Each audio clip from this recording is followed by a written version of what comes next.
tuzingurure amabibiriya yacu ngomba ngire transition ceninjira mu nyigisho yacu y'uyu munsi ivuga amarembo hamwe n'ibicaniro. Samuel wa kabiri gice ca 19 ku murongo w'8.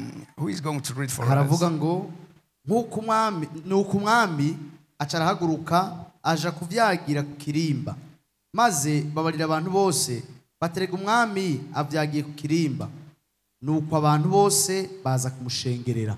Baravuga bati umwami avyagiye ku kirimba. Sindi kushobora kuma version y'icongereza hano bavuze ku kirimba, mugabo ntiyavyagiye ku kirimba. Ikintu cyacu kirakenye mu congereza avuga ngo avyagira ku irembo. Ntiyavyagiye ku kirimba, yarasanzwe ari ku kirimba. Ndababwira histoire gato yagira ngo tujabuke neza. Avuga ngo so the king went out and looked his seat at the town gate. Uyu munsi mu byo tuza kuvuga amarembo y'igisagara. Amen. Amarembo y'igisagara.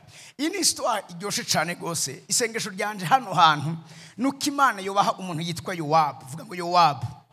Duga hejuru gatoye. Uyu mugabo n'umugabo nkunda cyane, yabereye umugisha Dawidi, amubera umuhanuzi mwiza. Hari abantu b'amarembo yo tubabuze mu buzima bwacu dushobora guhomba ivyo Imana yari yaduteguriye muri kazoza. Hari abantu atakindi Imana bashira ku nzira atari gupreserva ubuzima bwacu kubijanye n'ubwiza bw'ibihe bidasanzwe biturindiriye imbere. Ikirico Yowabu yabaye kuri Dawidi. Yowabu nk'umuntu wiremune navuze ngo mutuge hejuru gatoya dore ku murongo wa mbere. Hanyuma babarira Yowabu baterega umwami ariko araririra Abusalomu. Umwami ariko araririra Abusalomu. Iki gihe Abusalomu yari yapfuye. Muvyibuke ko Abusalomu yatumye Dawidi ahunga ikirimba. Ingene Abusalomu yabigenjeje yamenye amabanga y'amarembo. Abusalomu asaze gukubita kudeta papa wiwe, ijambo ry'Imana rivuga ngo avyuka mu gatondo agenda yicara imbere y'irembo. Abantu baje ababaza ati murondera ndi? Baramubwira ati nta mwama hari ku bwanyu. Atangura kugosipinga over the King David. Atangura kuvuga amajambo y'ubupfu kubw'umwami Dawidi. Atangura gucira abantu imanza. Rimwe na rimwe akiteza ibigongwe. Abantu be nabi Imana babarinde ba Abusalomu n'abantu biteza ibigongwe nkaho umengo barasasaye inzu y'Imana, mugabo ariko barondera inyungu zabo. Abusalomu yaraje kubabwira ngo ariko sha umve ukungene ugo rubanza rwawe n'umwana muto yoshobora kuruca. Ati mugabo nta mwama hari wo kukumviriza. Akaza kiteza ibigongwe imbere y'abantu, kumbi cyashaka no kudetuna attention na confiance abantu bafitiye umwami Dawidi kugira bayishire kuri Abusalomu. Ariko ijambo ry'Imana tubwira ngo yabikorera ku marembo. Ku marembo narababwiye ni kibanza kiri strategique mu bijyanye no gukontrola ubuzima bw'abantu. Ukontrola amarembo y'igisagara akontrola ubuzima bw'abantu. Uyu munsi kumbura canke ejo bwacane ntuzovyizamo cyane, zobabwira ukungene ikibanza cyose abantu babamo kirafise amarembo. Ningene aho hantu hari amarembo, nimbara amarembo atubaswe canke atashizweho kubw'Imana, ingene ayo marembo tuyaranversa tugasiraho amarembo y'ijuru aho hantu. Iso kisoba ari cigwa cejo. Erega umwami ariko ararira Abusalomu amuborogera, ntiyashobora kureka kurira. Umuvyeyi yamara umuvyeyi, nubwo umwana yoba ikigaba, nubwo umwana yoba umeze gute, aguma afise kibabagwe c'umwana, aguma afise compassion kubw'umwana, aguma yumva impuhwe kubw'umwana. Ariko ikintu Dawidi yari karakora cyari ikosa rikomeye cyane mu bijanye n'ubwami bwiwe. Saka uyu munsi muvyubize neza, kaza mu ikambi ya gisirikare. Aho tugiye kudesactive ama option y'ama sentiment, ama option n'ama parametre y'ibigumbagumba, kuko nta muntu ashobora kuganza amarembo y'umwanzi akiri sentimental. Nta muntu ashobora kuganza amarembo y'umwanzi akiri emotionnel. Nta muntu ashobora gutegeka igisagara n'amarembo yacu akiri umuntu w'ibigumbagumba. Dawidi agira ibigumbagumba vy'umuntu, muga hasi bijana ibigumbagumba vy'umuntu. Yari karakora ikosa rikomeye cyane mu gihe c'ubwami bwiwe. Umvise ikintu cyabaye ku murongo wa kabiri. Uwo munsi umunezero umviriza wuko baneseze uhinduka umubabaro mu bantu bose. Abusalomu yari afise ikiroberi. Absalomu yari yifatikanije na Ahitofeli. Ahitofeli ninde? Yari umukonseil principal wa Dawidi. Inama ya Ahitofeli birivuga ngo yari imeze nk'inama y'Imana. Mwani masama Ahitofeli yari irembo. Imana ibarinda amarembo mabi bantu b'Imana. Kuko irembo ribi munyumvise neza ni igicaniro cy'umugwanizi yuririra ko mu gusambura ubuzima bw'iwawe. Dawidi nta kintu cyatumye ahunga sikubera Absalomu. Yahunze kubera uwo bifatikanije kwa Ahitofeli. Bambwiye ati Ahitofeli yifatikanije na Absalomu. Dawidi yasababwira ati ubunyere dutekere tugende duhunge. Baramubaza kubera uri umugwanye. Aravuga ati nubwo twogwana gute sinoshobora kugwana n'umuntu nk'irembo nka Ahitofeli. Ati ko inama ya Ahitofeli, Ahitofeli akugiriye inama, akubwiye icyo ukora. Conseil ya Ahitofeli narababwiye ko ku marembo niho habera inama, n'inama ikoranira. Dawidi yamenye neza ati aha hantu tugiye gutakaza abantu, naje basinzi ko nza gukira kubera umuntu umwe gusa yitwa Ahitofeli. Atarahunga mu bavuga ati nibikwiye ko bigenda gutyo. Imana iramanuka ibarongora kugwana Absalomu. Iki gihe bagiye kugwana Dawidi ntihagiye. Mugabe bivuga ngo Absalomu umva yari yakoze kugidakogwako, yari yakozwe ndasubiyemo kukidakogwako. Imana igabura Absalomu mu maboko y'abahizi ba Dawidi. Baza banezerewe. Mugabe mubwiye ati na Absalomu yaguye muri ico gitero. Dawidi atangura kurira araboroga maze kora munsi ngene yaboroze. Mugabe ijambo ry'Imana rivuga ngo umunsi garuka inyuma gatoya. Umunsi wari sanse kuba umunsi w'umunezero uki ku munsi w'umubabaro. Gute mu gihe cyo kujibira intsinzi Imana yaguhaye arico gihe utangura kurira. Uwo munsi umunezero uko baneseze uhinduka umubabaro mu bantu bangahe bose. Yari menace ikomeye cyane ku bwami bwa Dawidi kuko bari bumvise ngo umwami atuntujwe n'umwana wiwe. Next verse. Mase uwo munsi ingabo zigenda zomba.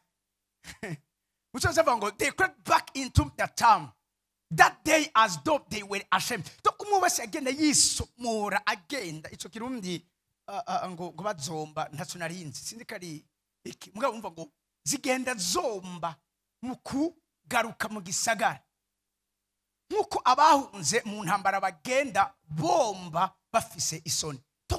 Umwanya wo kunezerwa umuntu wese yagenda acitse intege ati nese ko nakoze kibereye mugabo sinarizi ko nakoze kicari ico kunezereza umwami. Ico bakoze cyose Dawidi abantu bose yatojeje yabatoje ikico kihimbara umurongozi canke umuntu wese w'umurongozi mwiza. Ikimugaragaza nuko abantu biwe bama barondera ishema giyiwe, bama barondera umunezero wiwe. Aba nabo niko bari bameze. Ico bakoze barondera umunezero wa Dawidi. Mugabo umunezero wa Dawidi ucitse umabaro. Ivyo bakoze byose babiguye mu mazi. Bagenda bayomboka bukebuke. Umviriza rero Yowabu. Kandi uwo mwami yari yitwikire mu maso avuza induru. Bashaka kumfasha kuvuga ingene yavugije induru. Uri kurasoma no majambo nyene je no bigire ijuru ya Sarayi nava navuga ibiza gukurikira neza. Ati yo mwana wanje Absalomu, ewe Absalomu mwana wanje we. Araduciyemo. Subiramo murongo. Yaciye asimbaho bavuza induru. Kandi umwami yari witwikiriye mu maso avuza induru. Ati yo mwana wanje Absalomu, ewe Absalomu mwana wanje we. Induru na mwana wanje Absalomu biratandukanye. Nivyo sange sivyo. Induru irukwayo hama maborogo yandi yo kuvuga umwana wanje Absalomu navyo biru. Kwera kusimbaho hano hari induru. Tuandaye. Maze Yowabu yinjira mu nzu aho umwami ari. Vuga ngo Yowabu. Ndashaka Yowabu yinjira abandi bose bamutinye Dawidi. Ugira Yowabu mu buzima bw'iwawe. Yowabu n'umuntu adatinya kugira inama y'ukuri azi neza kiye gutabara ubuzima bw'iwawe. Yowabu nta masantima afise. Urazi iwaje kubwira Dawidi ko Sauli yapfuye yaciye amwica. Yowabu nawe yarafise impwemu ya Dawidi. Abonye Dawidi vyari karagira avuga ati uyu mugabo konzi ari umugwanyi yabaye umusivile kuva ryari. Ariko arakoma induru twari mu rugamba rugamba. Mu rugamba si bizanye na kamwana wa mama, urugamba n'urugamba. Yowabu yinjira, bamubwiye ibyabo, Yowabu yinjira iwe arimo ati uyu munsi utetereje abantu bawe bose. Nta namwigeze avuga ko yabatetereje. Ibyo ari karagira comportement kuririra utaririkwa. Avuze ngo utetereje abantu bose. Abwira ati utetereje abantu bawe bose, kandi abo ari bo bakijije amagara yawe. Gutetereje abantu bakije amagara yawe. Gute ubabaza abantu bakijije amagara yawe? Amajambo yamubwira ateye ubwoba. Aramubwira ngo kandi ari bo bakije amagara yawe uyu munsi nyene, n'ay'abahungu bawe n'abakobwa bawe n'abamikazi bawe n'abagore bawe n'insoreke zawe, b'insorekeza abagore bawe b'insoreke, kuko ukunze abakwanze.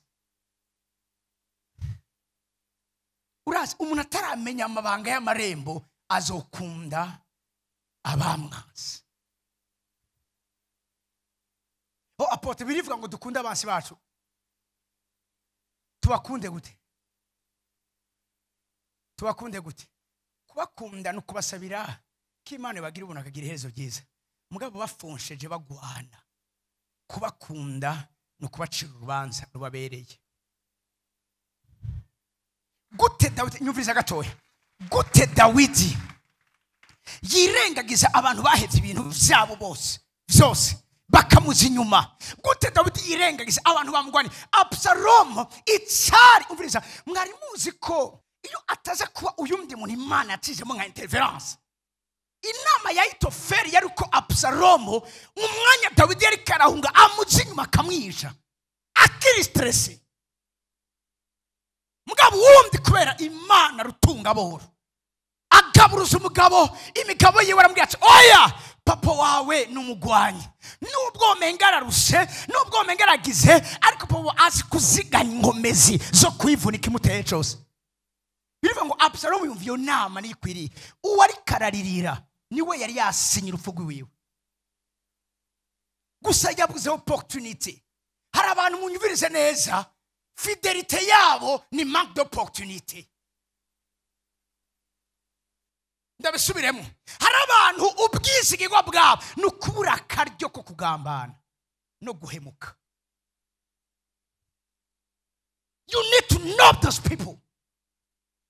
Ukene kuganza ku marembo y'abasi biwawe, hari ibintu utegerezwa kumenya mu bijanye n'intambara. Menya abagukunda, menya abakwanka, menya abarondera ivyabo, menya abana ataho bahagaze, bamenye bose bashire mu kibanza cyabo. Mu maherero twakoze turogere ubuzima bwacu bwose n'abantu twaha ivyizigiro, tugaha ivyizigiro, tukabaha confiance, kubizigira, tukabaha icyizere batakibereye. They don't deserve it. Turiko turavuga amarembo, nitwavuga ibijanye n'imbabazi tuzobasabira imbabazi. Mugani twavuga ibijanye n'intambara, they don't deserve our mercy. Hari abantu badakeneye imbabazi, hari abantu ijuru ryamaze gucira urubanza. Iyo ugiye ngo uri kurarondera imbabazi zabo, winjira en conflit n'Imana. Nababwiye kaze mu ishuri, iri ni ishuri ry'ibijanye n'ivy'imwema. Dimanche urashaka kumana ariko ndavuga ivyo kuko dimanche ifise abantu bose. Mugabo umuntu yaje nga nibwira ko umuntu agiye kwegukira amarembo y'umunsi wiwe. So uwo rero muravyumva nyene ndeza kumwigisha nk'umuapotre. Siriko muriko muranyumva. Biraba kino kintu. Ukunza bakwanse. Yowabu barashangashigwa. Yowabu yari mu general mu buzima bwa Dawidi, yagwanye intambara nyinshi, yamukuye inyuma. Ariko ibiri kuragira nibiki? Ayo musozi ngona kura ngaho. Kubera ukunda bakwanse, ukanka abagukunda. Erega basi yafuma kunda bamwase, mugabo adasacrifice abamukunda. Igihe atasacrifice ya bagukunda irimo, kunda abakwa. Mugabo nimba arimo kutsa habamwo sacrifice, guheba abagukunda, za mu ruhande rw'abagukunda. Ndakunda kagacere cyane iyo ndiko ndiyigisha. Mwavyumvise? Abakwanka versus abagukunda, za mu ruhande rw'abagukunda. mugabo abagukunda nimba batarimo hakaba hari abanzi. Urazi urashaka kugira imbabazi, mugabo aravuze ati ukunze abakwanze wanka abagukunda. Uviriza ikintu byari bigiye gutera. Erega uyu munsi werekanye yuko abagabisha n'abasavyi ari nk'ubusa kuri wewe, ntacyo basiguye kuri wewe. Utaye mu mazi umutima wabo wakwiguze, utaye mu mazi ingufu zabo amazi igihe bariko baratanga ku bwawe, uhinduye ubusa, ugwijize ubusa ibimazi vyabo inyuma yawe.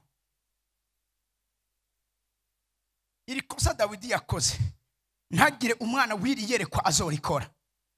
N'abasitsi mwatugendeye nimba Imana yasatse ko muzi ko kugira ngo mwumve ano mabanga, ntusakivye abagukunda mu gishingo c'abakwawe.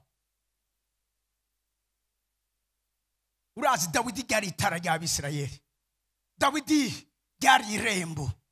Umunsi umwe aba nibo bazi kumubwira ngo ntituzokongera kandi kukwemera kuza gutabara mu rugamba urusha, udahava uzimya itara ry'Abisirayeli. Hari abantu hari amatara y'imiryango yabo, hari abantu hari amatara y'urunganwe rwabo, hari abantu generation ibabuze, iyo generation iratakaje amashapitire menshi ubuzima bwayo. Raba kino kintu, ubu ndamenye yuko Abusalomu iyaba akiriho uni Yowabu, Imana iguhe Yowabu mu buzima bwawe mu izina rya Yesu. Aho uvuga ngo Imana impe Yowabu, cyane ngo si Imana impe Yowabu, uti ndakeneye Yowabu mu buzima bwanje. Bakozi b'Imana murakeneye ba Yowabu mu ministeri yanyu. Haravuze ati ubumenye yuko iyo Abusalomu iyaba akiriho tukaba ari twebwe twapfuye twese uyu munsi, nivyo uba washimye. Iki kintu amaje mwene yararemereye, uvire twege ku imbere kandi ngo winzwe ambwira ijambo rindi rikomeye byatumye Dawidi afata ngo nuko rero nuko none nuhaguruke. Ndakunda Yowabu, arazi icyo akora, arazi imisi yo mu buzima bw'iwawe, arazi cyamuzanye mu buzima bw'iwawe, si bijanye n'ivyiwe n'ibijanye n'ivyawe. Siko amaneka ntarondera inyungu ziwiwe, Yowabu arondera inyungu zawe. Agukunda urukundo inconditionnel, agukunda urukundo ataco rufatiyeko, agukunda ataco yisigarije. We naho yotakaza vyose arazi nese kazo barose vyose muri wewe, kuko muri wewe ariho best bafisa amadestiny yawe. Ati nuko rero Yowabu yemeye kuriska, it was so risky kuza kubwira amajambo nk'aye umwami ntibamubwira uko ariko kose. Umwami atandukanye n'umuperezida, perezida atanezerewe asinya dekere kugukura, ariko umwami yagukuye arakwica. Ariko aravuga ati je préfère gupfa mugabo uyu muntu abeho, kuko yabayeho abeshaho benshi, nanje mbayeho kubwiwe. Ubuso umwe twese kwakira abakozi b'Imana bavuye mu bihugu bitandatu, nyakumwe n'abandi bakozi b'Imana n'abatenor bakomeye muri kino gihugu, baba bishop, baba tama, ntabere guhamburura amarase y'inkweto zabo. Canumva umwe arahagurutse muri aba patriarche, yumvise umwe avuze ngo jewe bariko baratwidondora ngo umuhamagaro wanje, aterekana undi mupapa wumwe yari umukozi w'Imana akomeye, hava ngo umuhamagaro wanje maze imyaka 40 nitavye umuhamagaro wo kuba umugenzi w'uyu muntu. Twese twibaza umengo twumvise ibitari byo. Arasubiramo ati je Imana yampamagariye nuko umugenzi w'uyu muntu, nuko umuntu atigira yumva ari wenyene, nuko uyu muntu ndamuba hafi uko nshoboye kose, nuko uyu muntu ndamusengera ntariko ndisengera, nuko uyu muntu ndamukunda ntariko ndikunda, nuko uyu muntu ndamwigura. Ati umuhamagaro mfise hano muri nosi nuko zobona uyu muntu w'Imana ashitse mu vy'ijuru byamuhamagariye.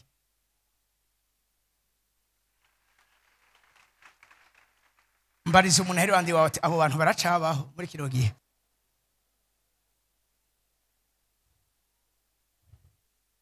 Mu gihe cya Paulo bari bahari, mu gihe cya Paulo yavuze ngo bihaye umwami wacu bwa mbere, icya kabiri natwe baratwiha.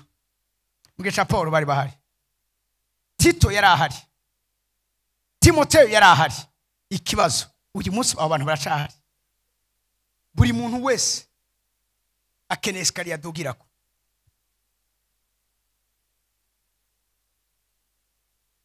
mumbabarire igihe tumaze mu kubaca Imana twagiye tumenya ko hari abantu badukeneye kubera ko bikunze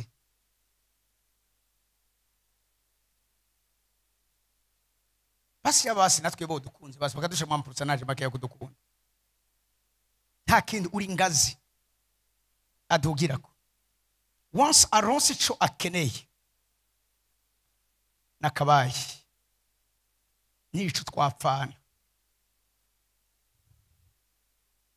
ariko bayo wabi Imana baduhe kandi teza kubaduha mu izina rya Yesu bamene mezenze muri kiro kibanza umviriza nuko nuhaguruke ayo wabuhe nuko nuhaguruke usohoke ucurira amajambo abasavyi bawe bavuze gucurira amajambo abasavyi bawe ucazo ngo go out there and congratulate gucurira amajambo bawe genda ufelicite ingabo zawe genda ushimira ingabo zawe genda uhe ubushimwe ingabo zawe ivyo byo kurira ku bwa Absalomu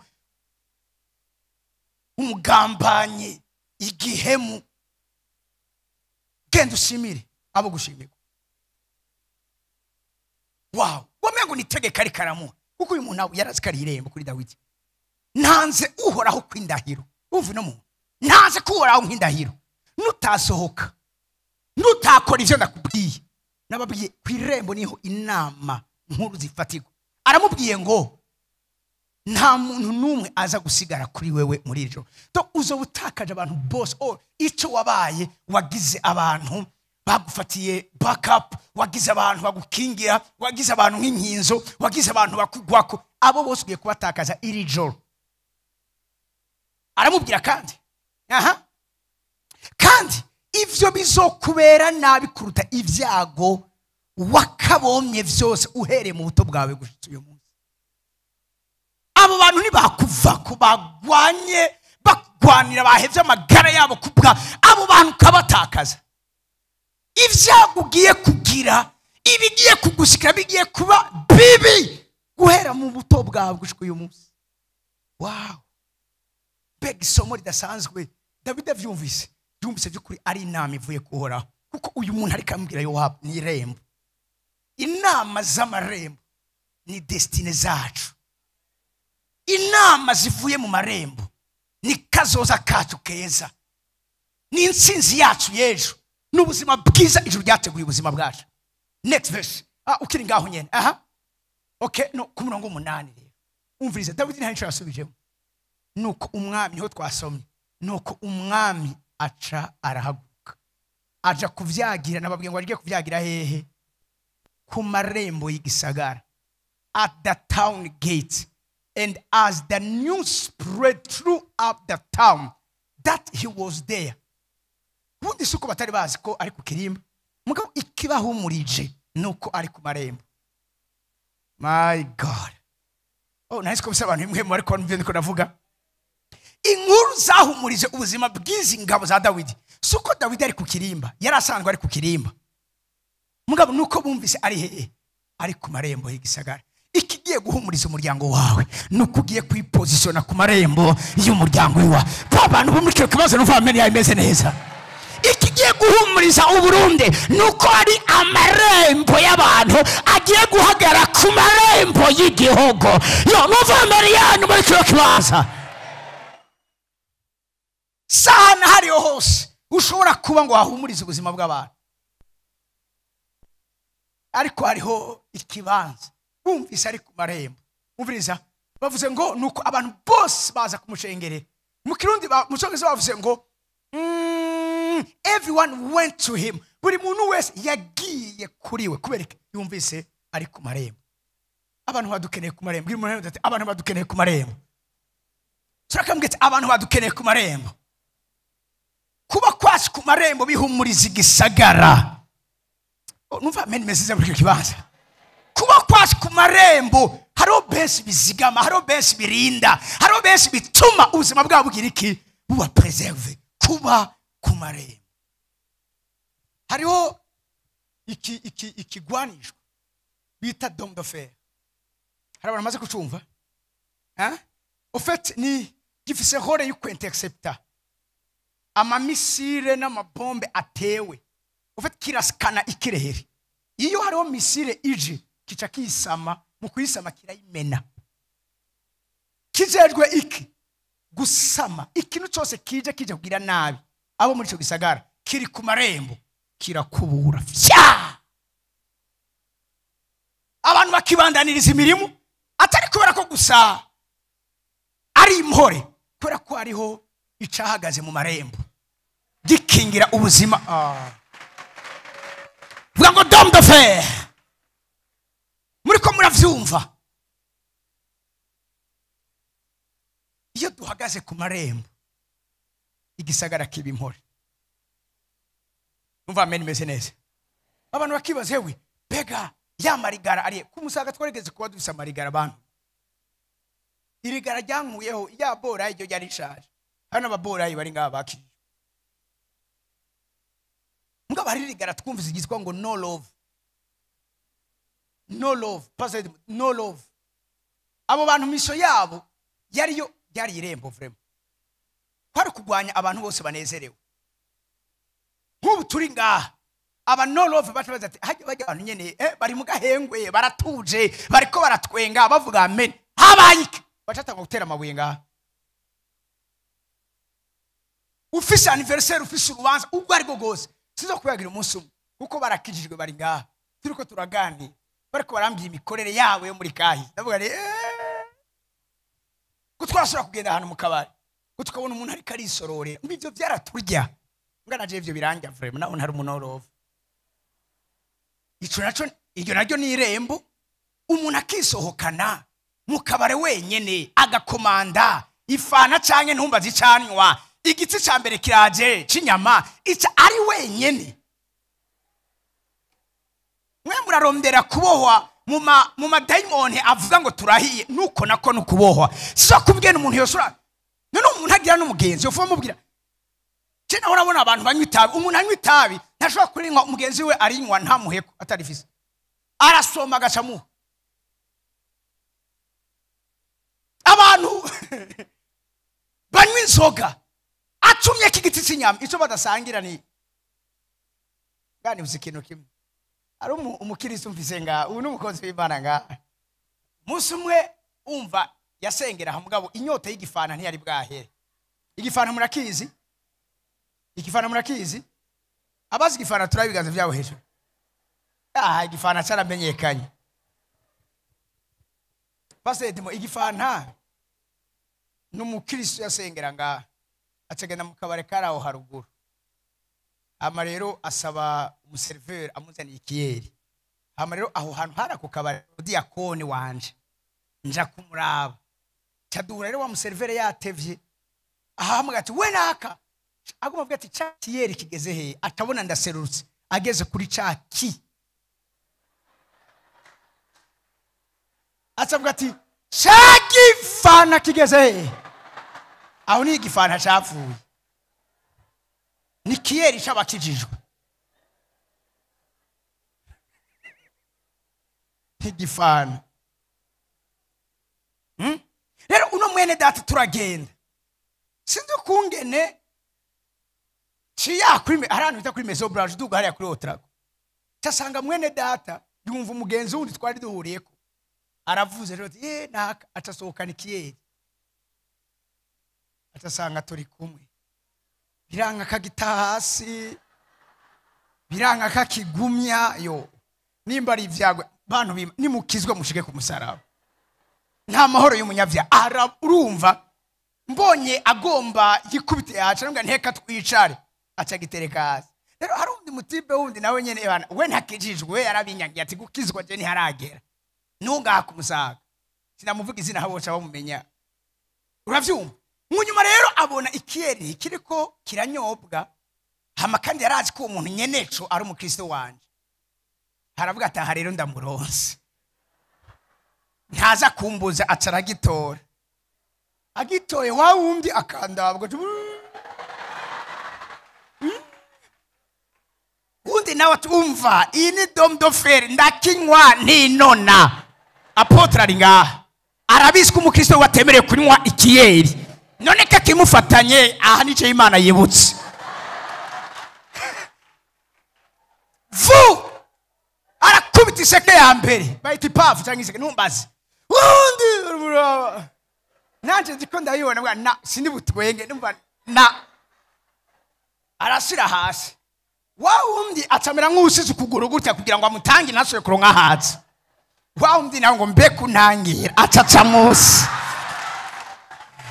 yo arakinywa undi araburigeragera mbwa sinige natoye ubwenge bwo kumujya ikinuma kizanga haranga kumubwira ngo gezanga kizanga amujya ikinuma ati reka kungi agaca musasi reka kungi ikinuma ngeze ngaha kubera iki wowe uranywa ikiyeri wewe atapotre wewe mwisengero wanyu baranywa ibiyeri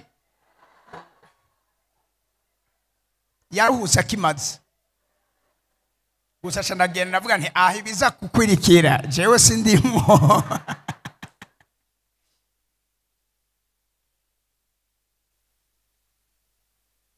haleluya vuga ngo amarembo vuga ngo amarembo abantu bose baza kumushengerera kandi abisirayeli bose bari barashwiragiye umuntu wese aja iwe bari bashwiragiye kubera iki kubera inyifato ya Dawidi amen rero atwagiye iri yari intangamarare kare twinjire mu nyisho nabateguriye umunsi ngo mvuge amarembo n'ibicani amarembo n'ibicani twagiye gate and altars in the spiritual realm. Whoever controls and possesses the gate, control and possesses the territory. Dawidi gufata imitima y'aba bantu yagiye kwicara ku marembo. Mu kugarukana bari basanzaye yagiye kwicara ku marembo. Umuntu yicaye ku marembo bisigura ngo uyu muntu niwe afise ukuganza hejuru y'igisagara. Bavuze igisagara bari baravuga abantu. Niba mu mani majambo dushobora kubera umugisha abantu ariko turi ku marembo. Icya kabiri, we rule by controlling the gate. Usaka kuganza ubwirizwa kuba ufite control y'amarembo. Ubwiza kuba ari wowe uhicaye. Aha hoze hicaye nde? Absalomu. Absalomu avuyeho Dawidi akaza akahicara. Abantu bameka igihugu cyasubiye mu maboko yande ya Dawidi. Siriko muri ko muranyumva. Siriko muri ko muranyumva. Ni nka kujya habaye amakudeta mu bihugu. Iyo habonetse umuntu aja kuri televiziyo nationale akavuga communique ihabone kundi wo kumuvuguruza abafasha irembo mu gufata irembo afata igisirikare agafata aeroport agafata ni radio ni televiziyo abahejeje ariko iyo habonetse uyundi aza kumuvuguruza bisigura ngo byapfuye. Namuyisimwe emabwiye nta kintu na kimwe kiba hano muri nose atari kopi y'ivyimwemo. Ivyo mwame mubize. Umuntu agagara ku marembo akavuga uyo muni wa control abantu bari muri ico gisagara. Igisagara gitwarwa vura y'igisagara iri ku marembo. Uko kaneke igisagara kiba bitegekegwa he ku marembo. Ningingo zifatirwa he ku marembo. Kwegekwe imbere gatoya. A spiritual deity manifests more power and control in the place where there are altars raised to that spirit or deity. Ahantu hagaragara ubushobozi. Kino ndakibabwira kugira ngo mutangure kumenya no guhishurirwa ibizani bibanza muzosanga birimwo amarembo. Ikizokwereka kantu hari irembo ni gicaniro kiraho ha. Haleluya. Iyo wize nk'akaroro nka Bibiliya mu gitabo cy'Ibyakozwe n'Intumwa ukaraba chapitre ya 19 meme na 17 igisagara cyagira imigenzo cyagira ukubaho bitewe n'ibicaniro biri muri ico gisagara. Ufite abantu hemabwira ukazobona ahantu nk'akarero kumusaga mana yanjye kumusaga dufise igicaniro cyakaboregwe ku rugezo ntushobora kubabwira je ndiko muga kumusaga aho dukorera ku buryo kumusaga ushobora gusanga ubare 8 buri ku mpangu 8 zikurikirana kandi nta numwe ahomba muri bo. Umwe wese aronka abakiriya biwiwe, umwe wese ararangura, umwe wese aradandaza ku mpene, ku mbata, ku nkoko, ku kaguru, ku rurimi, abo bose bararonka. Hama ikindi kinababaje kumusaga ibicaniro biri kumusaga n'ibicaniro byo kwambura icubahiro abantu. N'umuntu yiyuba akubwira ngo impene iryoshe ngo niyo kwibarabara. Guti impene iryohe iri kwibarabara aho imodoka ziko zirarengana zisura ivumbi. Umunsi umwe sinzi uvyibagira bararaje kumusaga twakunze kuba dukunze kugira amakrize bakaturasa kenshi. He ugasubona umuntu ngo umva ngo nibarase ngo niho nkiyugurura simva ntayimaze. Ego kweri urambira kizo kinatari gicane. Amagara yawe ni icupa, uprefeye icupa. Ngweka naho nza niho nkiyugurura mva ngandari maze. Usanga bazibiye amabarabara, umugore, umugabo, abakiri bato bose intebe ziri mwibarabara.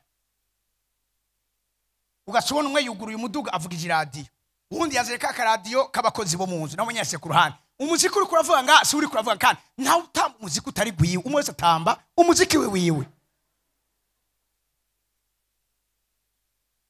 Ibicaniro n'amarembo. Haleluya. Haleluya. Aho sinda babwiye mugabo ivyo kameme turabigenze. Haro igihe kutavyara umwana hanze bwari bube gito. Uriko muri sono navuga uwiyemera kari umunyamusaga yateze ko afise umwana yavyaye hanze. Hari nabonze basengera ngaha abakobwa bateye inda bavyariye rimwe bacamubwira ati yewe naka felicitation bacamubwira ati nanaka yavyaye to yavuye ngataza no ngaha bakavukira rimwe abana babiri ku bagabo bore babiri kandi bavukiye rimwe. Agatagenda mu kabare ku Ruyange bagace bamugurira inzoga camubwira ati uri umugabo pa.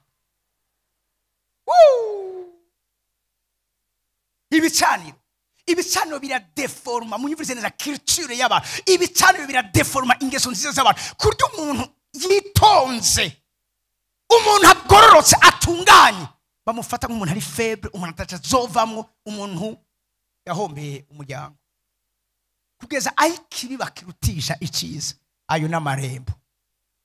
Ibicaniro vyubatse himbabye ibicaniro ntivyubakwa gusa n'abantu baze gusesa amaraso aho hantu. Igikorwa kiriko kirakogwa cisubirizwa satira iyo muhemu aho hantu. Kurya kuntu mugenda ahantu mukanywera mugasoma mukanywera muri ko muntu bakigicaniro cyakaboregwa aho hantu. Nizo cyumusanga umuntu arenganya aho hantu yumva hari ibintu gutene kuri ngo nukuri yagomba gutaha muhira atahe kare mugabo kubera ko hari irembo hari gicaniro hari imukwega kugira satana dendura gace bamuhamagaye mu izina ati naka wari urenganye bati nta kundi ataheze. Haleluya. Ahantu hose hagaragara ubushobozi bw'imwemu canke divinite n'ahantu haba hari ibicaniro vyubakiwe izo mwemu canke izo divinite. Siriko muri ko muranyi ahantu uzobona ikintu kandi abantu banezerewe kandi ari ikintu kibi, iryo ni irembo. Mugakandi ukabona ahandi hantu nk'ubu hari irembo. Imana yanjye turigije kure vraiment nico cyane tugejeje kure. Harageza aho abajene bo kumusaga kuba ari umujene adakijijwe yumva yarasizwe. Haramusigaye nakira akaza kambira ati umviriza jewe ndarushe mugabo ndakeneye kwakira umwami Yesu nandi ndakeneye mbe umwana w'Imana. Kubera iki aje ataritswe twagiye kumurondera ni gicaniro cagize iki. Umisi yese murumvise inahe yararisa bahoze bitara munato nta numwe yamuhamagaye. Igicaniro cyo ngacara muhamagaye wenye n'ubwiwe araza niwe yaje kwisabira ati shaka kwakira umwami Yesu. Aranandondera nari muri vyinshi aronka Pastor Jean Claude Midogoro aramwatuza siwe yagiye kumubwira ubutumwa niwe yamwirondere igicaniro. iyo tuza gusenga, iyo dukora amasengesho two turakora nta kindi. Hari abantu baje ngaha bapinga, naje ubwanje bampinga bananyita n'amazina, mugabaza kwiro tuva ico bakeneye igenda gifise ko nije ndi ku marembo. Uyu munsi bari ngaha,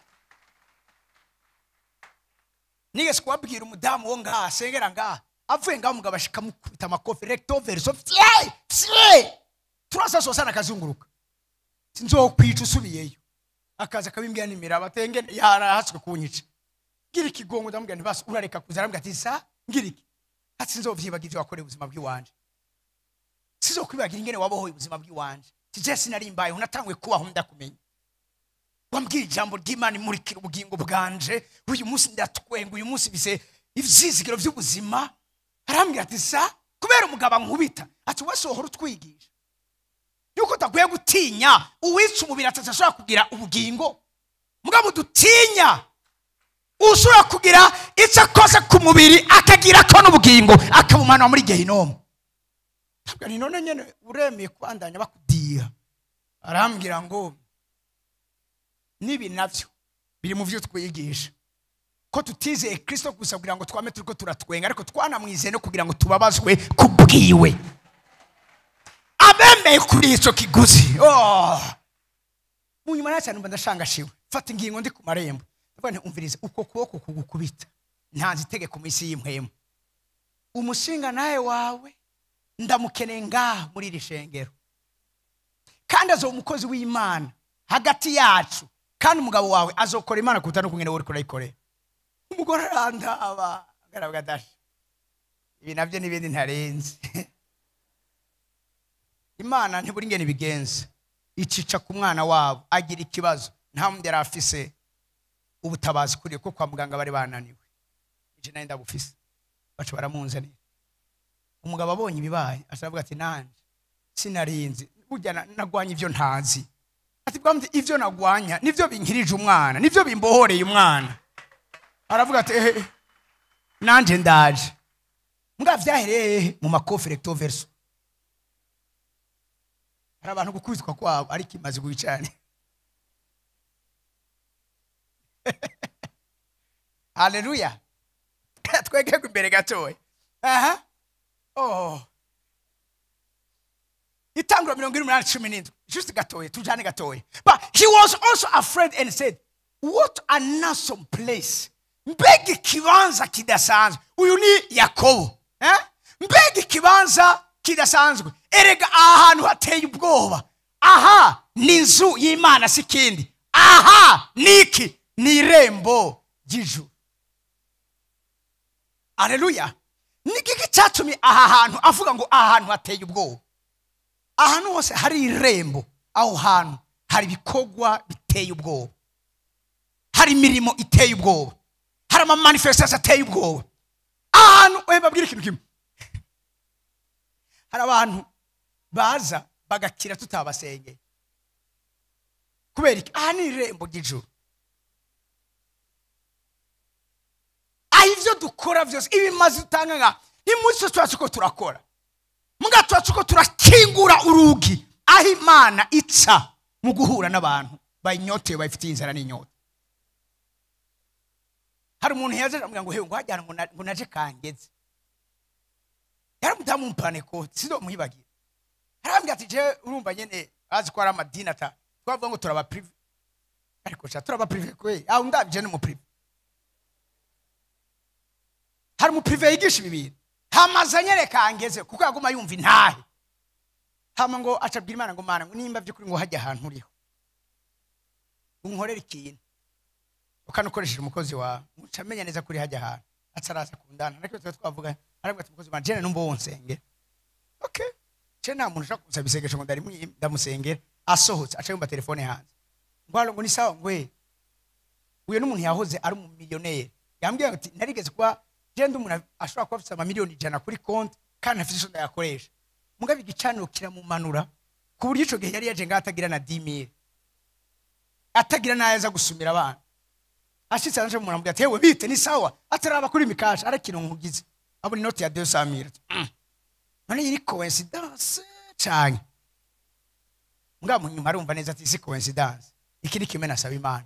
Munyuma aragaruka arambwira aza muri biro rero cette fois aho twawurenga hanyuma aza muri biro turavugana hama ndamusengera. Undi mwaje arambwira ati ndakubwira nshaka nihana. Ati je sinarinzi Imana mukorani yari. Ati none uzi yuko uko yari yambwiye uzi yuko uyu mwanya nanje sigaye ndi mu bantu bafise ingorane y'ukubura ibitoro. Eba abantu bavyumvise.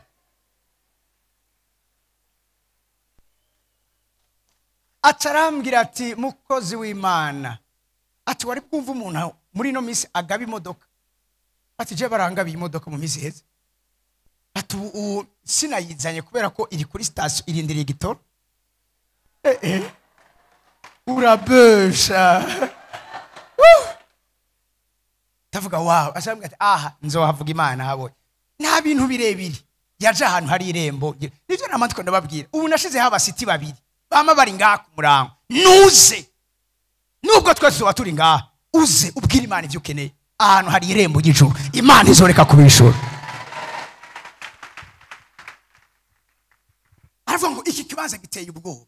Aravuga ngo ni irembo ry'ijuru. Ahantu ni irembo ry'ijuru. Mugabo twize bitwe bw'abasomyi ba Bibiliya, ahantu hafuye kuba irembo ry'ijuru. Ahantu haba irembo ry'ijuru, kwera umugabo yitwa nde? Aburahamu. Yari yarahubatse igi cyane. Haleluya. Twege imbere gatoya. Bidi ntuze. Okay. This left Jacob all alone in the camp, and the men come and wrestle with him until the dawn began to break.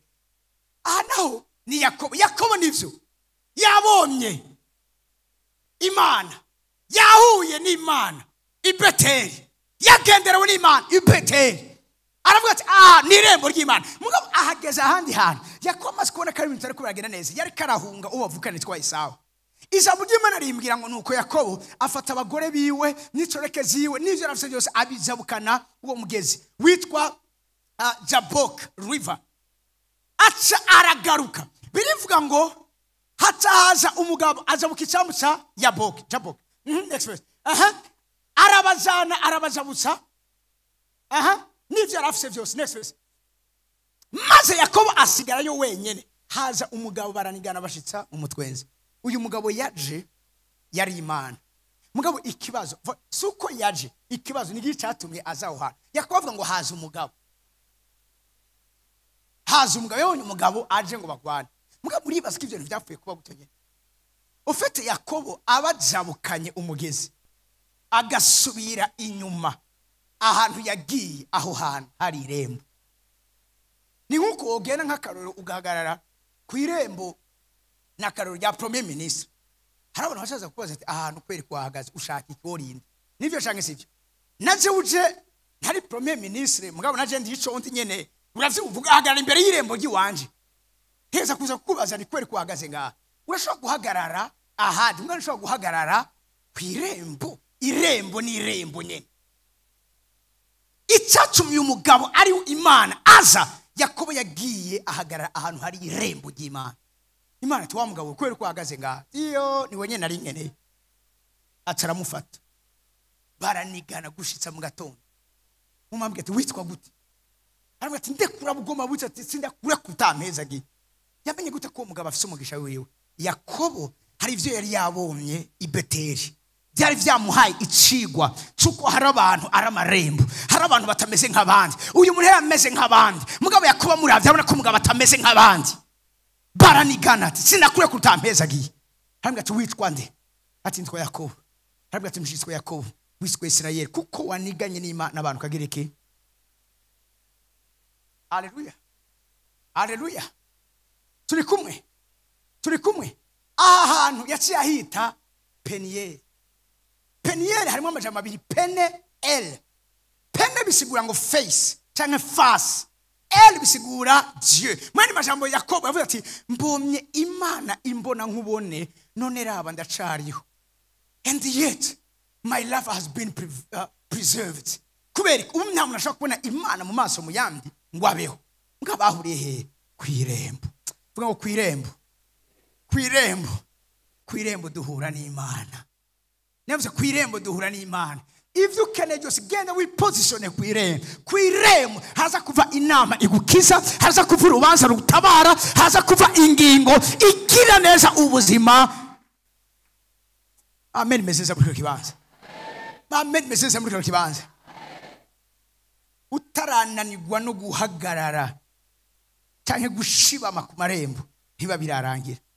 Abantu bagishibamye ku marembo muri kenshi muri Imana ivuga ngo nzohagarara ku munani. Umunani erekana avuga ni irembo bwo gushibamako, maze ngiriki nkenguze ngiriki numve ico ari bumbari. Oya mpuyo murongo sarisha abantu akanya gatoya. Oh my God. Nzohagarara nsibamye. Iraba kino kintu. I will climb up to my watchtower. Watchtower is a gate. Abantu nimbabwire kiretse Imana nyene ishatse kugira ubuntu itamenyereye kugira, nayo ubundi protocole ikurikiza turayizi. Imana abigendera n'abantu bari ku munani gushibamako, bari ku marembo. Ahantu nabonye kinamu nakibabwiye, ahantu nabonye Imana ikora ivyo ntari niteze. Nahantu hageze ahantu ndabongira brutality muri jewe, violence nabibabwiye biazo mu kigereke. Ndavuga ni sindi buve ngaha atacukoze. Simva. Hari igihe bari batuje gukora igikorane, babitubuza ku munsi bwacu igikorane kiba. Umunsi nzovyibagira. Kameme nari nagize presentiment ngenda muri retraite hakiri kare. Mugaba bamuhaye amakuru ko batwanke gukora igikorane, umutima wanje urameneka. Ndagenda mugabo kameme naririye nkumbagara ku marembo. Ndavuga nti Imana kweri kungirira nabi. Ijya Mose yavuze na general yavuze. Ariko gamana warabiza gusanga kugira usarishe muri iki gihugu cy'u Burundi. Nuko ureke ibintu bikaba. Twarakoze publicity, twaragize ibintu byose, twarubatse ibicano, twaragize ama patrols prayer. Nta kintu tutari twakoze. Bigenze gute gwasoka ingingo yo kuvuga ngo nta gikwana dukora. Kumbesha Imana hacu yambwira we mwana bari gufuma unambye tumaze amezi 6 twisonzesheje. Watubwiye ibitangazo uzokora. Abasenze bose mafaya point bazambwira ngo twabomye ndavuga ndoba. Bike babibonye kukizokwirikira cyane kubyaba. Nari nsikari iki. Imana irandeka. Mugabo nari ku marembo. Tanumva telefone. Y'abana banje turi he. Abwira ndi muri retraite, muri mission Sedoise. Arambwira ati turaje ashaka kuduha umwanya. Ndabwira nti manze murindire gato sinari bwahize kuri Imana. Muri mampejeje ndabwira nti munsi baca baraza. Arambwira ati bugere naho batwangiye. Hari indi option yindi twari twumvise ko gerageza. Nishavuri Imana kugeza sinzi bazi ntimuze muhagere Imana ihabarinde. Nari passage asubira gufuma unabimbwira base. Kumba Imana yatubikiye ibitangaza. Barambwira terega hari ikibuga kiri munsi ya Kamuha batubujije. Tinoni duhinduye ikibanza cigikorane hari ico. Cico kibuga ntacu nanigeze mbona. Nabona ikicakinanira. Ndavuga abantu bababwiye kuri Kamuha. Bace baza ngaha. Ndavuga ivyo bintu vraiment wapi nibiri. Ngacambwira ati no hajya munsi. Kuri tere yakinanira to. Cyane awa niho narangira sport ke. Fari kandi none bisa bigenda gutatoya abajeje kujya ntuze ya association iraba kiya kibuga reka tubandikire basi bica bigenda neza. Byakweri twandika iketo umwanya nyine. Nta mwanya waheze. Baca tubwira ngo no Marco notre accord. Cha turakora igikorane. Nta umbiriza tuzokora ibikorane byinshi kandi byiza byo twakoze mwabo. Sinibaza gushika umunsi aho ngeze. Kwari igikorane kiranezereza umutima wanje. Nk'igikorane cyo muri 2022. Bakwangiye. Abansi batambwe kujibira. Yahora yigira agakomeye. Hari abantu bashaka ngo nabasosiye. Ngabo bo bibaza ngo dufise amahera y'abazungu ngo ajya amahera y'amazungu wenyine. None abazungu mfise ntimubazi. Simwebwe mwirabura. Abashitsi mwaje aje abazungu mfise nababiri abure mubora nga. aba n'abazungu pastor, aba n'abazungu banje, aba n'ibisekuzo bifite amenya karisha, aba bitumiko nk'ubu hahisho ngiye kuba uzogaruka utangana, aba mpfa kubabwira ikintu babahejeje, nk'ubu ngiye kubaha barko y'ama miliyoni amajana FTA bagira gute bahejeje. Genda urire ku marembo, reka kurira wari wese, no urira ko abari umuntu w'irembo. Mwavyumvise twege imbere gatoya. Niki cyazanye uyu mumarayika kuza kunigana na Yakobo ahantu hari irembo? Wherever there is a gate, there is an altar. Ahantu hose hari irembo, wamubizi neza ko aho hantu hari igicaniro. Mbabwire ikintu kimwe, ejo nivyo nzobivuga, mugabo reka n'ubu ndabicishemo. N'umuntu yubakira uhora ibicaniro, ubaka igicaniro no kudakenewe. Hari umukozi Imana akunze cyane, yavuze ati je wumvirize, je umuntu aje ngo ndamusengere mpera kwirukana abadayimoni. Tamaze none kuri kutabura kwirukana abadayimoni, ati umviriza, ntacyo bitwaye, zibamwo zirasohoka, zitarimwo ntacyo bitwaye. Mugabo no doba ari kosa ntazirukanye, nkaza gusengera ibindi zikagumamo. Mpera icyambere abanza kwirukana, zirimo ziragenda, zitarimo nta kibazo, arabandanya n'ibindi. Naravuze ama strategy rugamba nayo ni terrible. Umuntu aje atijesha banza kwirukana abadayimoni, we never know. Imana ishimwe, ndabibasabye ubaka ibicaniro no kubidakenewe. Nashatse gutumwandiko ndakubwira ngo kubikeneweho zubake wongere uvyubake. Ubaka igicaniro ku kintu cyose, ubaka igicaniro ubure n'amazina uvyita uzu nkopeshe ndayaguha. Ubuzima bwanyu bube encercle n'ibicaniro ahantu hose akiri igicaniro. Mbonye Madame Silvana shiribuka neza kwibabwiye aguruka dushega intaye ntakunde. Rega nivyo byemeza ko ivyo ndiko ndavuga hari ivyemezo. Ahaguruka mukozi w'Imana, uyu mumama Imana muheze mukomera amashi, kandi abatamukunda mumukunde, n'abatari bamuzi muramusengera. Uyu mama ni gitangaza. Uyu mumama umwuga wa misi yose n'umuganga w'ibitungwa. Ufise inkoko akeneye ko zororoka neza mu murabe. Uyu mama ni gitangaza. Uyu mama akurikira nasengera nga akurikira inyigisho yanje yose, ngira umve niyo naraheza kumviriza baje kuyumviriza. Umunsi umwe mbona umuntu misi yose vendredi yamarungika 52,000 kuri telefone iri bikaje.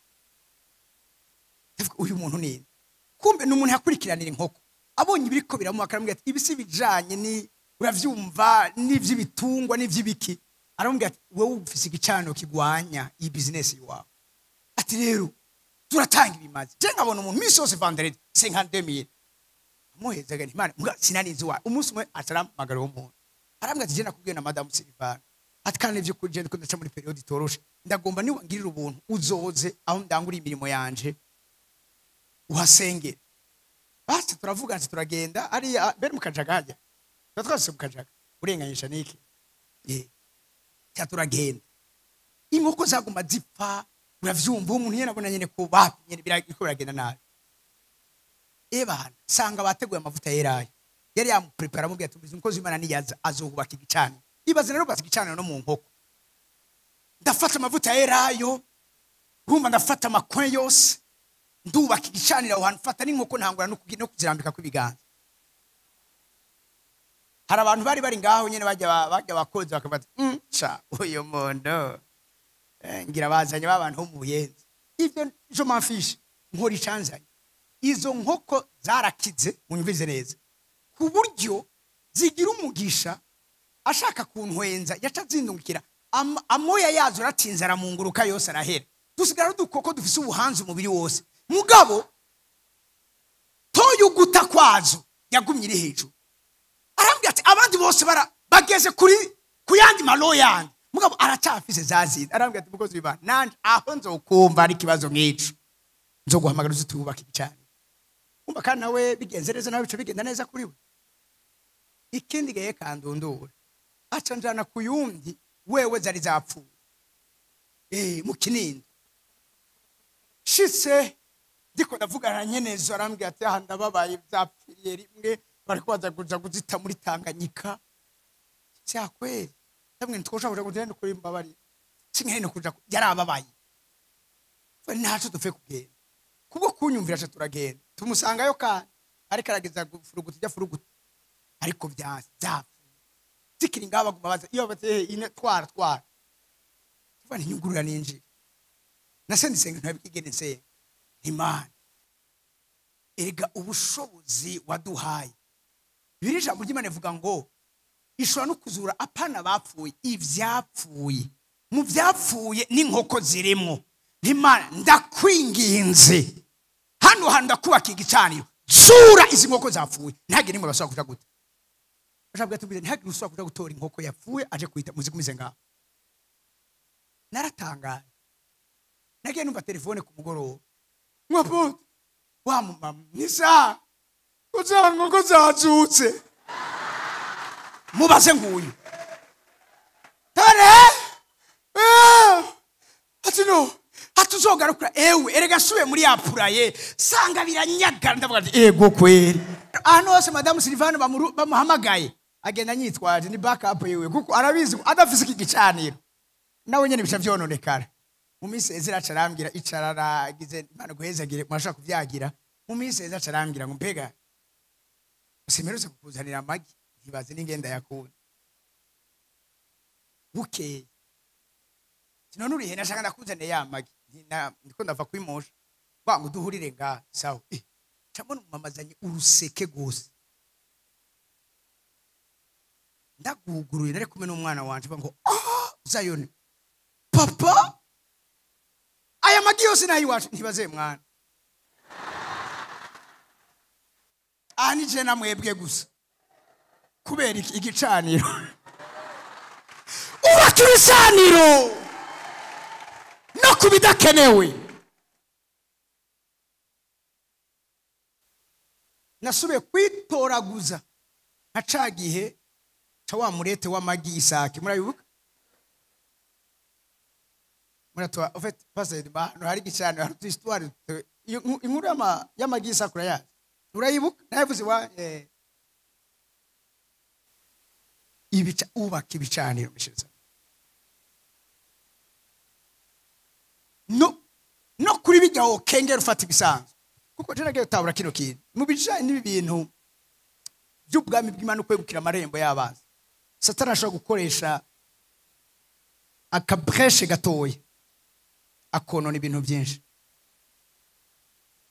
nitwebwe twenyine abana y'Imana dusuzugura ibintu bito bito mbwa Satani azi ko inkomezi ziwe zihagaze ko abizera bakengera utuntu duto duto wateguye ko umunsi ubyuka gusenga ukabiroporta ejo ukabifata nk'ibisanzwe munace ejo ndabikora neza ako konye nako kashobora kutavyinshi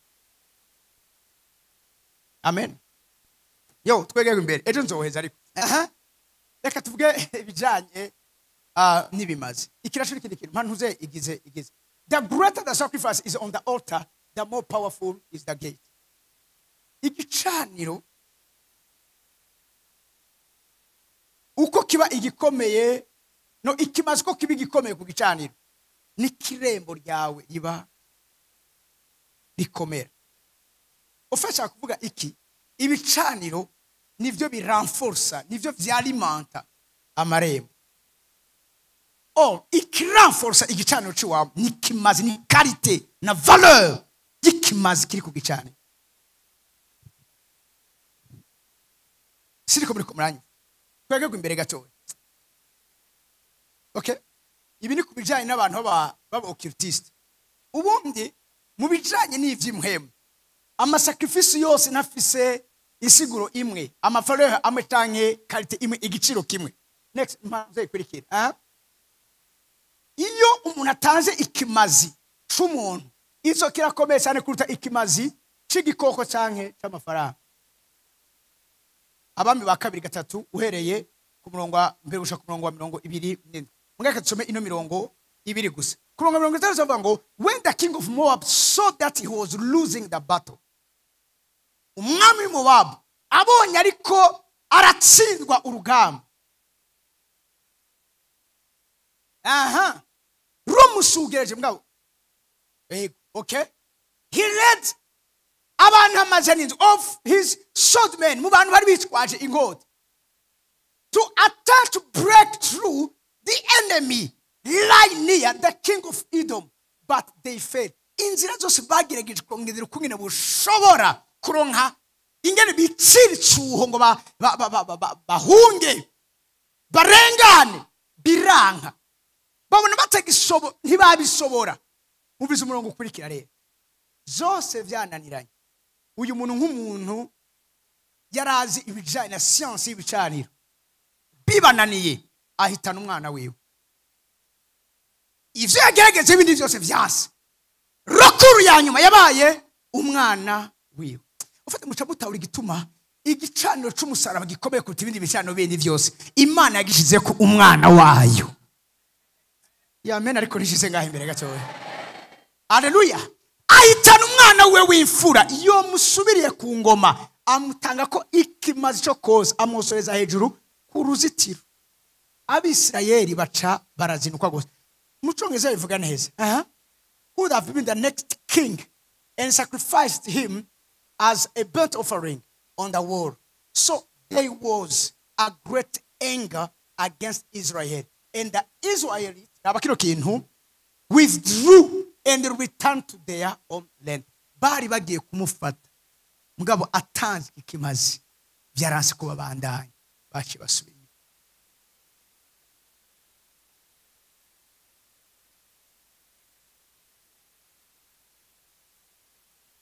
Ikimazi c'umuntu gifise valeur nini ku gicaniro kuruta ibindi bimazi bindi.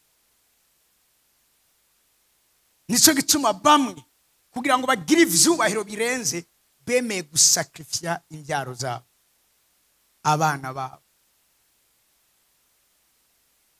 Haro n'abandi ufite umwana wawe utamukunda ntibamugusaba. Nimba urukundo rwa ruri ku mugore nka jewe, yaba vyobaye muri buno buryo butari bwiza, jewe cogira ikimazi ku gicaniro si kimazi c'umwana, ikimazi c'umugore wanje, ko je nkunda umugore wanje kuta abana banje.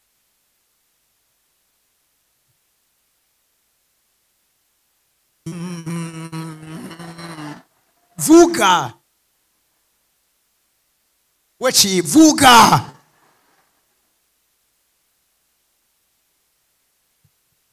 No, listen. Ndabasubiriyemo. Umwana nivyo n'amaraso yanje, mugabo umugore wanje ni jewe.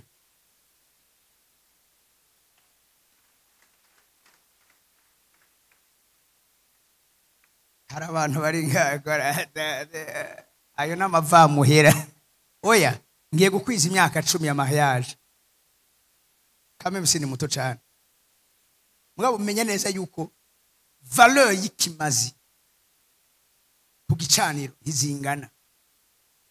Reka gato ndabahe revelation mutari muzi.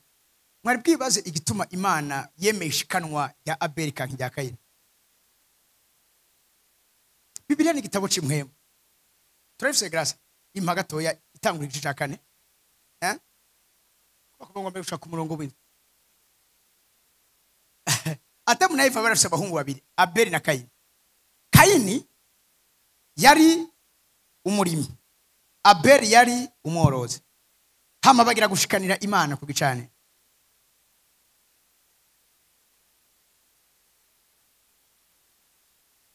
Igihe kiragira Kayini azana ishikanwa ku vyeze mu ndimiro ngo abishikanire Uhora. Imana iravyanga. Okay? Abeli nawe azana ku ntungwa z'uburizi. Iki narikuze cyane gose. Apana intungwa izarizo zose. The best of the first born.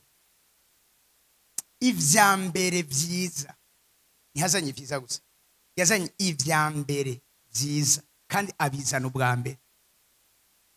Muzigituma mwe bamwe Imana itabahezagira mu buryo bw'imweme no mu buryo bugaragara. Ibigira 10 byanyu ntibiza nk'umushuzo. biraza mugabo ntibiza ubwa mbere. Ica 10 n'ikigira 10 biratandukanye. Ama some namwe mugabo ikigira 10 nico utanze ushize ku ruhande ubwa mbere imbere yo kugira dépense yindi iyo ari yo yose. Hama ica 10 nigi utanze iyo some hari n'abayagurana je ndazuweze kumwe ati hewe ndiko ndagurana ashatse ndakwiza ikigira 10 nasanze nayakozemo tushaka kureke kugitanga. Imana havizo kwaki ico Imana ikeneye ni adoration. Ico Imana impemu zose zikeneye worship. Impemu zose ziba mbi ziba nziza, impemu yose aho iri ikeneye iki? Ikeneye worship, guhimbaza.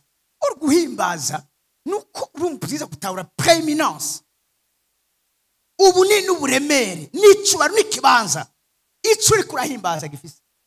Iyo ufashe Imana ukaza kuyiha inyuma y'ivyawe uko so guhimbaza gushitse. Haleluya. Reka kunsarisha garuka inyuma. Wabonye atanga the best of the firstborn lambs from his flock. The Lord accepted Abel and his gift. Imana yemera Abel, yemera n'ikimazi cye. Hari imazi byinshi ku bicaniro bitakirwa. We Imana ikakwakira mugabo ntiyakira ikimazi cy'iwawe. Ivyo ari byo bituma igicaniro cyawe kiguma kiri faible par rapport y'ibindi bicaniro. Sindi kumuranye. Imana nta kintu ikeneye kuba iya mbere mu vya mbere ufise mu buzima bw'iwawe. Oro mu vyo dukora mbabwire iyo dutangiye Imana birepresenta ubuzima bwacu. Ico dutanze ikimazi kirepresenta wewe. Burya ni nkawo ubugiye kuri kijya gicane. Ikirenco chat umuntu ushobora kwibaza kubera ko Imana yakiriye ishikano rya Abeli kanki rya Kayini. Si kubera ikindi. Abeli yatanze nababwiye ibifise amaraso bifise valeur kuruta ibitagira amaraso.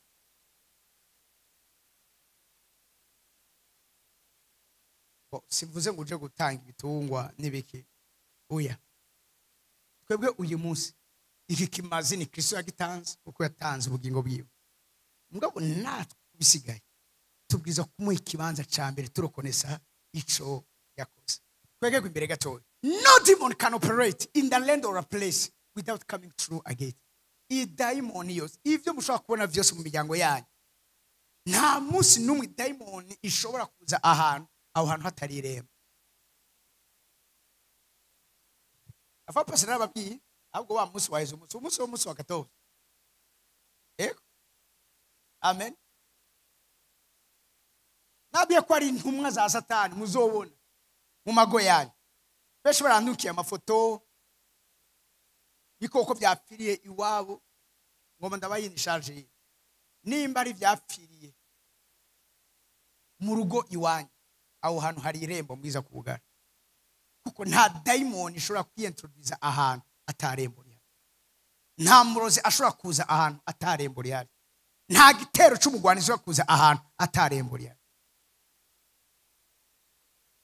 Mwavyumvise? Genda mugana ayo marembo. Hama mwashira ibicane. Urumva ngo ari ibintu biri bizarre. Bijya ibintu byose ubona biri bizarre. Bijya nibikwereka ko aho hantu hari irembo. Yakwifata ibisanzwe. Do something. Twege kwimbe tukoma dueze. Spiritual gate. Had so many riches you can't even imagine. Rero ngo mandangirize ndabasarisha gatoya kubijanye n'iki kintu Imana ivuga ngo nzobaha ubutunzi. I will give you treasures hidden in the darkness, secret riches. Kubera kibi vyose tumaze igihe turiko turavyiga. Ngomba ngerageza conclusion mbwa atari conclusion. Kuko ejo tuzovuga ingene tuganza ku marembo y'abanzi. Fasha ibi nivyo jewe uhoraho mbwira uwo narobanuje amavuta niwe Kuro. Ibi nivyo jewe uhoraho mbwira uwo narobanuje amavuta izina giwe ni Kuro. Ubize ahari Kuro shakwashire izina giwawe. ari nababwiye tugomba tugende mwandika munyarutse kwandika kuko je nuvume ngo twokubitira ahantu akanya gatoya. Ibi nivyo mbwira umusavyi wanje narobanuje amavuto. Izina ryiwe ninde? Ni Kuro. Uwo mfasha ubiriza igicumuri kuriga ano majambo, igicumuri kuramenya bino binyegezwa. Burya si kubwubusa, ntiwavuye kuba ngaha kubwubusa, uri ngaha kuko Imana izi neza yuko hari abantu berenga, hari abantu bagiye kusigama kubwawe, hari abantu bagiye gutabagwa bivanye n'ivyo ugiye kumenya n'inyifato ugiye kugira mu buzima bwawe. Nuvana ni muri kino kibanza uwo narobanuze amavuta iza mukonzo amavuta iswa gusigwa ku ruhande, abona hamagaye, abona asize ku ruhande. Mbwira umuntu rero ati narasizwe ku ruhande, uti narobanuzwa amavuta, uti ndi umusavyi w'Imana. Ndashaka munyohereze igikorane uvuga ico niko ndavuga, uti ndi umusavyi w'Imana. Bibiliya ivuze ngo uwo mfashe ukuboko kw'iburyo, ukuboko kw'iburyo ni kibanza cy'ubushobozi, amarembo ni kibanza cy'ubushobozi. Uwo mfashe ukuboko kw'iburyo mu yandi majambo uwo nemeye ko aganza muri buno bugingo. Amasi menshi ku mwami w'abantu. Amarembo ni kibanza cy'ubushobozi. Ngo amarembo ni kibanza cy'ubushobozi cyane gose. Amarembo ni kibanza cy'ubushobozi. Amarembo ni kibanza cy'ubushobozi. Imana igufasha ukuboko kw'iburyo kugira ngo igire iki? Siribange. Usiribange iki? Amahanga imbere yiwe. Nta muntu n'umwe yamenye amabanga y'amarembo atazosiribanga amahanga imbere yiwe. Iyo amenye aswe kumpezagira mwabo ntiyasize ngaha. Nta muntu n'umworaho yarobanuza amavuta. Mani masaba uw'Imana yemeje kari irembo hano muri ino si. Imana igufasha ukuboko kw'iburyo mu yandi masaba irashigikiye intambuko zawe. Igisigaye ugiye gusiribanga amahanga imbere yawe. Vuga uti ngiye gusiribanga amahanga imbere yanje. Ngiye gusiribanga amahanga imbere yanje. Ngiye gusiribanga amahanga imbere yanje. Ansangaruka kuri ryaje mu gusiribanga ni sinonime yo gukombotoza. Nuvameni abakombotozatrice, abakombotozateur. Haleluya! Gusiribanga ni gukombotoza. Vuga uti ndakombotoza, ndakombotoza. Inyuma hanze ndasiga ubugaragwa, inyuma yanze agiye gusigara ubugaragwa. Nta na kimwe kizosigara, nta masigari yazosigara, nta ndwara izosigara, nta bukene buzosigara, nta bugumba buzosigara, nta ntege nke zizosigara. Ngiye gukombotoza.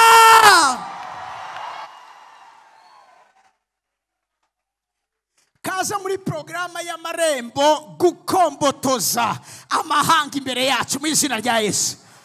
Oh, iyo amen imeze, nuva amen imeze neza. Nuva amen imeze neza.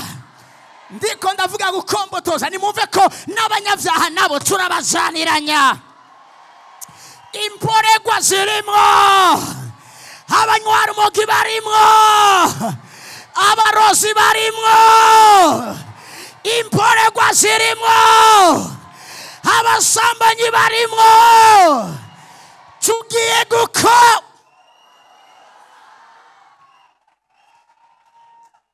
gukombotoza, gukombotoza, gukombotoza. Sura mukanti gukombotoza. Uti nditeguye gukombotoza, nditeguye gukombotoza, nditeguye gukombotoza. Urazi uko bivuga niko uriko urubaka igicaniro cyo gukombotoza mu buzima bwawe. Baba ntibari kwa vyumva muri kino kiba uko bivuga mbabwire nta kindi abarozi bakora, nta kindi abapfumu bakora, nta kindi abaganga bo mu buryo bwa satani bakora. Baravuga, baratura, baratongera.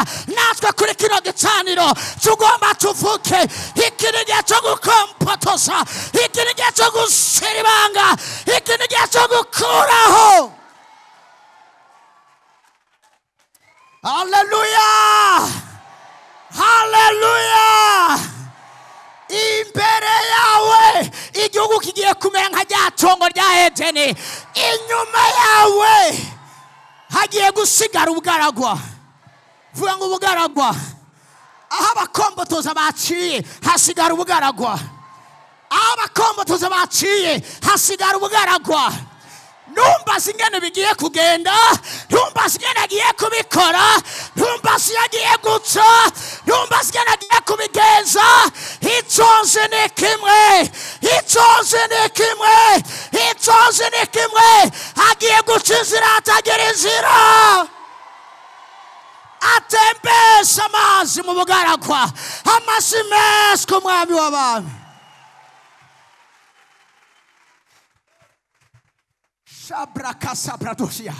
Haleluya, haleluya.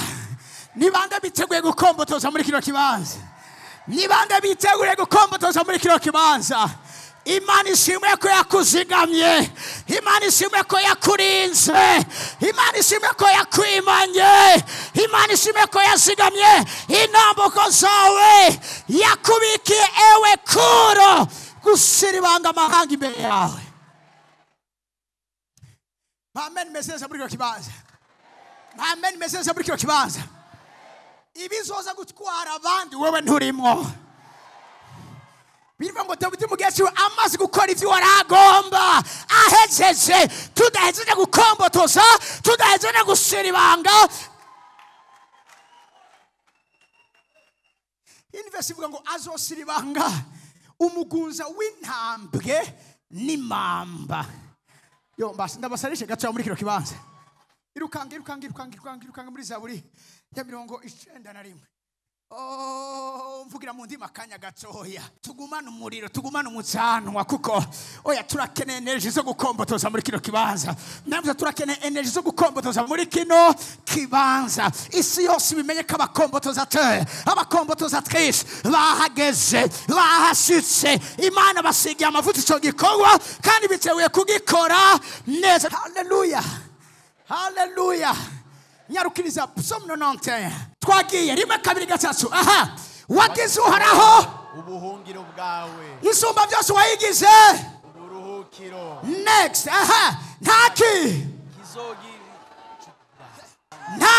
kizogira iso kigiriki kikugira. Imana iriko irabwira amarembo y'ibibi byose, ntimwemerewe kugira iso mukoze. Kubasavye banze n'abasavye kazi banze, abavyize n'uvameni ya muri kino kibanza. Nakibi kizogira izo kigiriki, kubera ko hari irembo Imana ifatiye mu ingingo yuko ikibi kitabize kugira ico kikoze hejuru ubuzima bwa, kandi nta cago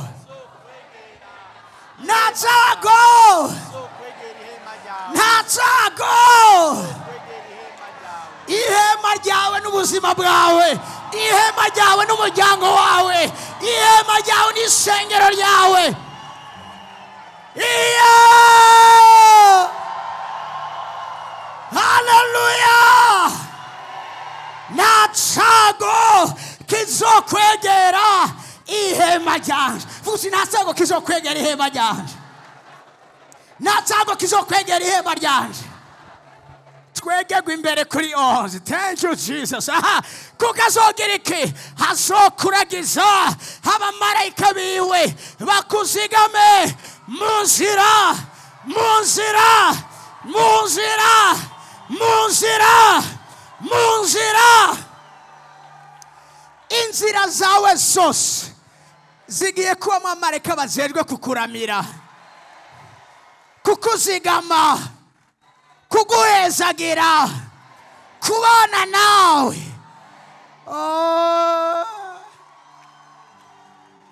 Nituraheza 12. Aha, bazokuramira mu maboko yabo, woye kugira iki? Abatsitara wewe nturimwo.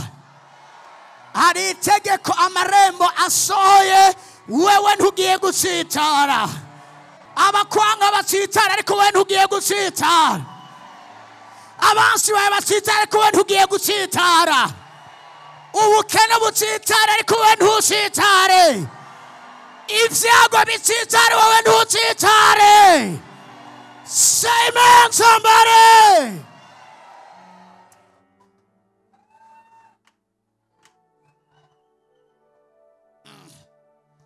Nanizi ko mfise abantu b'amarembo muri kino kibanza bashobora kunyitangira imbere bakavugiswa ku buzima bwabo imbere ko ndabikora. Ngo ngwike agaporti kambere gusa ngo uzogere iki? Uzogere iki? Zosiribanga intambwe n'imamba. Uzogere iki? Zosiribanga intambwe n'imamba. Muchongeza wako zamu ngo you will cross. Muyani mazamu uzomena, uzozanzagura, uzosiribanga intambwe. Uzosiribanga umugunza. Intambwe n'ikiyoka.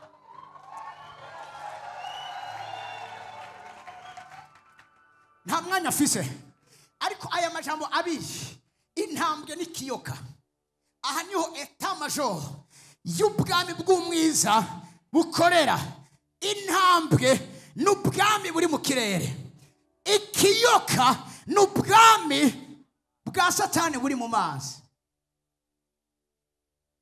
Mwavyumvise rero biva hejuru biva mu kiyaga nta na kimwe nitwarese kumenya. Icyo nitwarese kumenya ni kimwe gusa, nuko uzokandagira uzosiribanga amashyi menshi ku mwami w'abami. Haleluya. Twese hamwe tuti mwami Yesu turagushimiye, twongeye kandi kugukunda. Niwe waduciriye inzira, niwe wadufashe ukuboko uratwinjiza kubw'imbabazi zawe. Uyu munsi twari kuba tukiriho iyo utaza kwitanga, iyo utaza kwitanga, iyo utabika imazi ku gicaniro c'umusaraba waduhindukiriye irembo. Uravuga ngo ni jewe rembo, uravuga ngo ni jewe rembo, ni jewe rembo ry'intama, ni jewe inzira ukuri n'ubugingo. Ntawe ushobora gushika kwa data ntamujanye. Warakoze mwami Yesu, ntituzobigushimira bikwiriye kuko birarenze amajambo twoshobora kukubwira. Uvyumve ko tugukunda, uvyumve ko tukwishikaniye, kandi uvyumve ko twongeye kugira isezerano kuri kino gicaniro ko turabawe ibihe byose. Ibitugize byose ni ibyawe, natwebwe ubwacu turabawe. Ubishimigwe mu izina rya Yesu Kristo, amen. Haleluya. Imana ibahezagire, ujana umugisha w'Imana.